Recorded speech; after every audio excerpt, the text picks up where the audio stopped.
Assalamualaikum warahmatullahi wabarakatuh. Halo semuanya. Di sini kami akan menjelaskan tentang pengembangan model pembelajaran berbantuan komputer.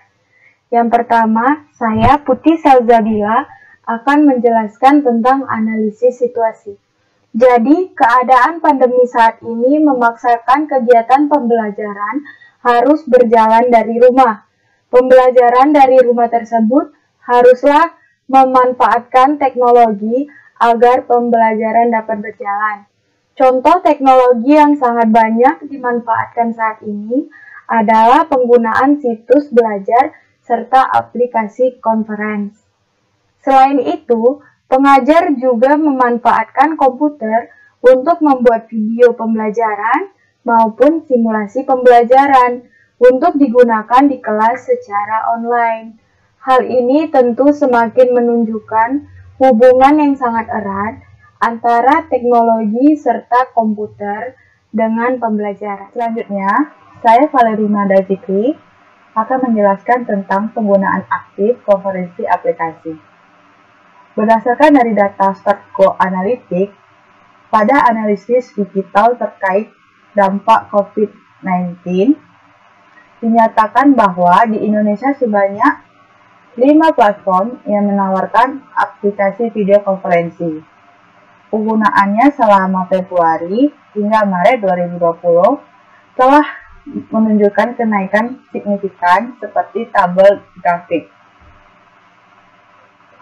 Situasi ini menunjukkan bahwa sangat diperlukan pembelajaran berbantuan komputer yang dimana dapat membantu pengajar dalam mengimplementasi pembelajaran berbantuan komputer, baik secara daring maupun secara kegiatan tatap muka. Perkenalkan, nama saya Rika Yusafitri dari kelas Fisika DIPA 2018. Di sini saya akan melanjutkan penjelasan dari teman saya sebelumnya. Di sini yang akan kita bahas adalah tentang keunggulan dari pembelajaran berbantuan komputer, yaitu yang pertama, dapat membangkitkan motivasi kepada pembelajar dalam belajar. Yang kedua, di dalam pembelajaran berbantuan komputer ini, warna, musik, grafis, dan animasinya dapat menambahkan kesan realisme dan menuntut latihan. Yang ketiga, dapat diadakannya kegiatan laboratorium, simulasi, dan sebagainya. Yang keempat, respon pribadi yang cepat dalam kegiatan-kegiatan belajar.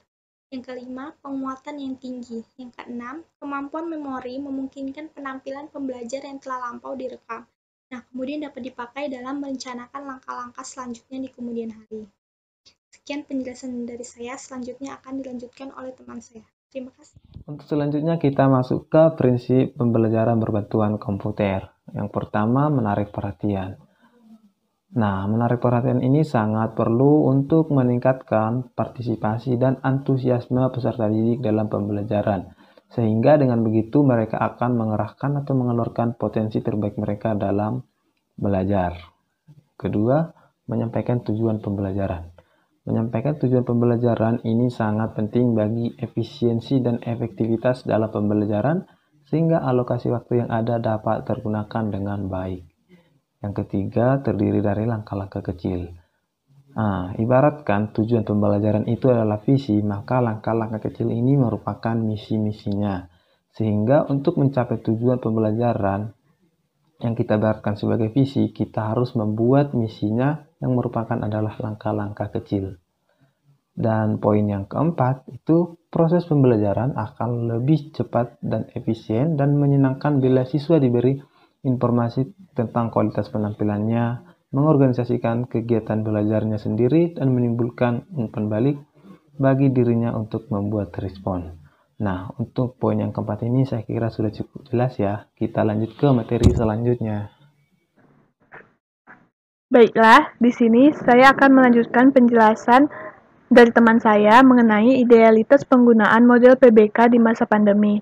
Nah, penggunaan model pembelajaran berbantuan komputer di masa pandemi ini tentulah akan sangat membantu pembelajaran apabila model pembelajaran yang dikembangkan memang tepat dan efektif. Maksudnya di sini adalah model pembelajaran harus disesuaikan dengan tujuan pembelajaran dan pemilihan modelnya juga harus tepat dan tidak bisa dibuat begitu saja. Kemudian, kesiapan pendidik dan peserta didik dalam berlangsungnya proses pembelajaran daring menjadi tolak ukur keberhasilan pada proses penyampaian dan penyerapan materi pembelajaran yang ideal. Maksudnya adalah, baik dari pendidik maupun peserta didik harus menyiapkan diri sebelum melangsungkan proses pembelajaran daring, sehingga keberhasilan proses pembelajaran dapat tercapai. Kemudian, persiapan sebelum memberikan layanan belajar merupakan salah satu faktor penentu dalam keberhasilan belajar, terutama pada online learning, di mana adanya jarak antara pembelajar dan pengajar. Di sini maksudnya adalah sebelum melakukan pembelajaran, guru harus menyiapkan terlebih dahulu apa-apa saja yang akan digunakan selama pembelajaran. Misalnya, aplikasi conference apa yang akan digunakan, video apa yang akan ditampilkan, dan sebagainya. Kemudian, efektivitas pembelajaran dengan sistem daring tersusun dari faktor pendidik dan peserta didik, di mana guru memberikan pengajaran kepada peserta didik dan peserta didik juga menempatkan posisi sebagaimana mestinya sebagai seorang murid.